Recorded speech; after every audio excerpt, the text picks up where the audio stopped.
সালামু আলাইকুম। আমি doctor Naimul Kibria, DHMS Bangladesh homeopathy medical college, constituent of Dhaka university, DHMS Rokeyan Islam homeopathy medical college. আমরা অনিদ্রা নিয়ে আমরা গত দুইটা ভিডিও করছি। আজকে অনিদ্রা নিয়ে আমাদের তৃতীয় ভিডিও। তো অনিদ্রার ক্ষেত্রে আমরা যে বিষয়গুলো বলতেছিলাম, যেখানে সতর্কতা সহ যেটা ছিল যে কেউ নিজে নিজে ওষুধ প্রয়োগ করবেন না, অবশ্যই একজন ডাক্তারের পরামর্শ ওষুধ খেতে হবে। দ্বিতীয় ব্যাপার হচ্ছে একজন ডাক্তারও নিজে নিজে ওষুধ প্রয়োগ করা ভালো না। আর কেউ যদি চায় আমাদের থেকে সরাসরি বা অনলাইনে অফলাইনে দুইভাবেই আমাদের থেকে চিকিৎসা সেবা নেওয়া যায়। আমাদের নির্দিষ্ট ভিজিট আছে, ভিজিট পরিশোধ করে আমাদের থেকে চিকিৎসা সেবা নিতে পারবে যে কেউ।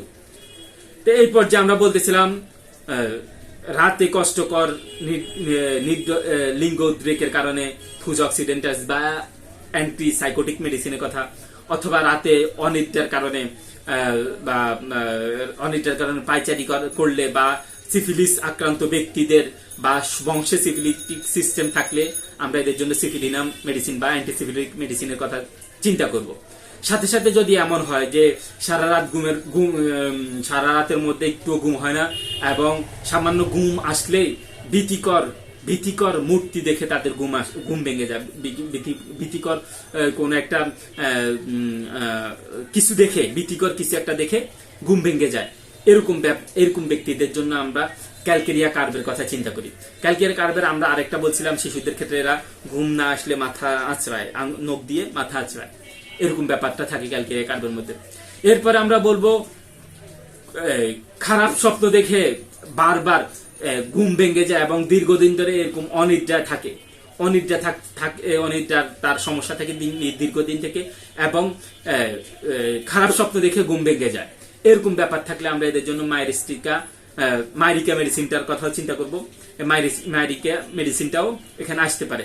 অবশ্যই আমরা অন্যান্য লক্ষণের দিকে খেয়াল রাখবো। এরপরে বিছানা গরমের কারণে, কারোর যদি মনে হয় বিছানা গরম এই জন্য ঘুম হয় না, কেউ এই বিছানা গরম বোধ ফিল করার কারণে যদি ঘুম না হয়, তখন আমরা এদের জন্য ওপিয়ামের কথা চিন্তা করি। এরপরে আমরা দেখি রাতে চোর ডাকাতের ভয়ে যারা ঘুম হয় না, যাদের রাতে চোর ডাকাতের ভয় থাকে এবং এই ভয়ের কারণে ভয়ে এদের ঘুম হয় না, তখন আমরা এদের জন্য সরিনামের কথা চিন্তা করব। সরিনাম চোর ডাকাতের ভয়ের কারণে এদের ঘুম আসে না। এরপর আমরা দেখব এটা বিবাহিত লোকদের মধ্যে আমরা দেখি যে এরা বলে বিয়ের মনে করেন 5-10 বছর পরে এরা বলে যে আমার স্ত্রী পাশে না থাকলে আমার ঘুম হয় না, আমার মানে একদম ঘুম হয় না, মানে সারা রাত চটপট করে এই পেশাবেশ করে কাটে যায়। অর্থাৎ যদি স্ত্রী পাশে না থাকে, যাদের ঘুম হয় না, যারা এরকম একটা ব্যাপার, মানে একরকম মানসিক সমস্যার মতেই এরকম ব্যাপার হইলে আমরা এদের জন্য ফসফরাসের কথা চিন্তা করি। ফসফরাসের মধ্যে আমরা আরো দেখি যে এরা শুইলে ঘুমিয়ে পড়ে কিন্তু বারবার জেগে উঠে, শুইছে ঘুমে গেছে কিন্তু ঘুম এত পাতলা যে একটু পরে সজাগ হয়ে যায়, আবার একটু পরে সজাগ হয়ে যায়, এরকম বারবার সজাগ হয়ে গেলেও আমরা এদের জন্য ফসফরাসের কথা চিন্তা করি।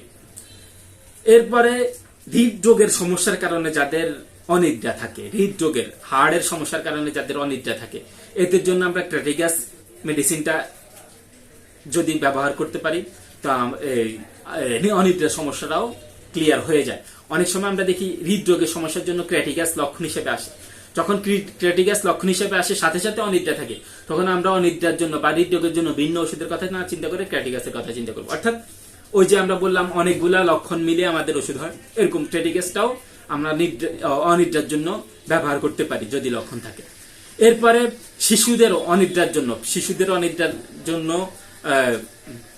যদি আমরা ক্যামোমিলা ব্যবহার করি, ক্যামোমিলা যদি প্রয়োগ করি শিশুদের অনিদ্রার জন্য, তখনও কিন্তু খুব একটা ভালো কাজ করে।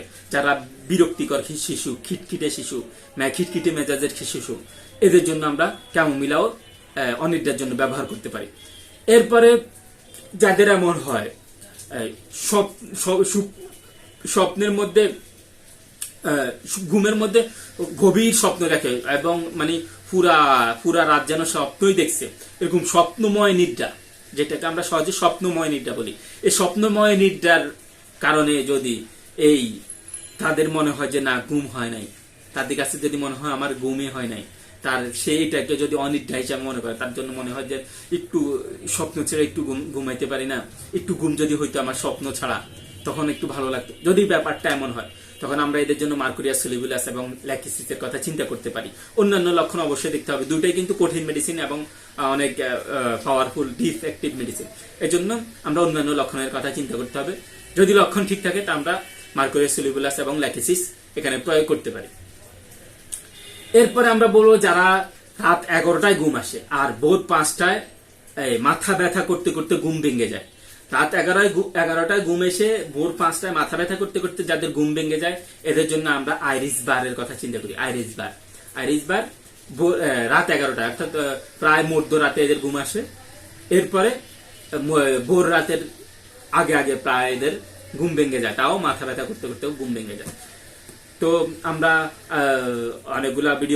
অনেকগুলা মেডিসিন বলে ফেলছি।